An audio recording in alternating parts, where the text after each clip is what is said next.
ក្រុមហ៊ុនស៊ុងជៀវតុងលីបង្ហាញបំណងពង្រីកការវិនិយោគលើវិស័យកសិកម្មក្នុងខេត្តរតនគិរីនិងខេត្តមណ្ឌលគិរី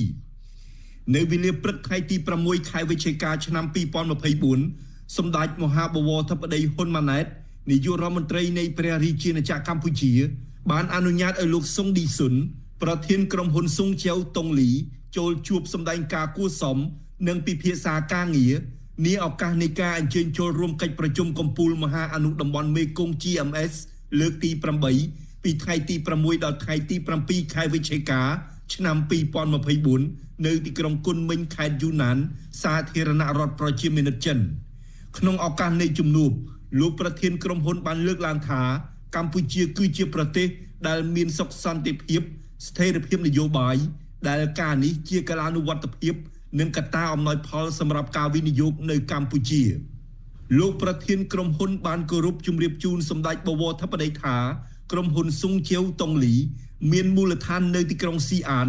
និងមានប្រតិបត្តិការអាជីវកម្មលើវិស័យពាណិជ្ជកម្មកសិកម្មធម្មពលស្អាតនិងប្រព័ន្ធដឹកជញ្ជូនឆ្លាតវៃក្រុមហ៊ុនក៏បាននឹងកំពុងវិនិយោគលើវិស័យកសិកម្មនៅកម្ពុជាដែលមានដូចជាដំណាំចេកនិងស្វាយនៅតាមបណ្ដាខេត្តមួយចំនួន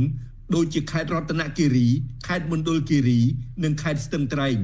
បន្ថែមលើនេះក្រុមហ៊ុនក៏មានបំណងពង្រីកការវិនិយោគលើវិស័យកសិកម្មនៅក្នុងខេត្តរតនគិរីនិងខេត្តមណ្ឌលគិរីបន្ថែមទៀតផងដែរជាការឆ្លើយតបសម្ដេចបវរធិបតីបានសម្ដែងនូវក្តីសោមនស្សរីករាយនិងវាយតម្លៃខ្ពស់ចំពោះក្រុមហ៊ុនដែលបានវិនិយោគនិងបង្ហាញចំណាប់អារម្មណ៍ពង្រីកការវិនិយោគរបស់ខ្លួននៅកម្ពុជាបន្ថែមទៀតសម្ដេចបវរធិបតីក៏បានគូបញ្ជាក់ផងដែរថារាជរដ្ឋាភិបាលនៅតែផ្ដល់អាទិភាពទៅលើវិស័យកសិកម្មនិងបន្តគាំទ្រការវិនិយោគលើវិស័យនេះនៅកម្ពុជា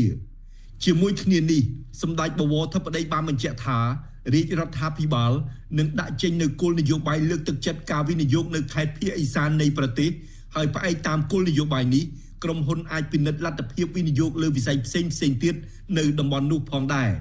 ពាក់ព័ន្ធនឹងលទ្ធភាពនៃការពង្រីកការវិនិយោគរបស់ក្រុមហ៊ុននៅកម្ពុជា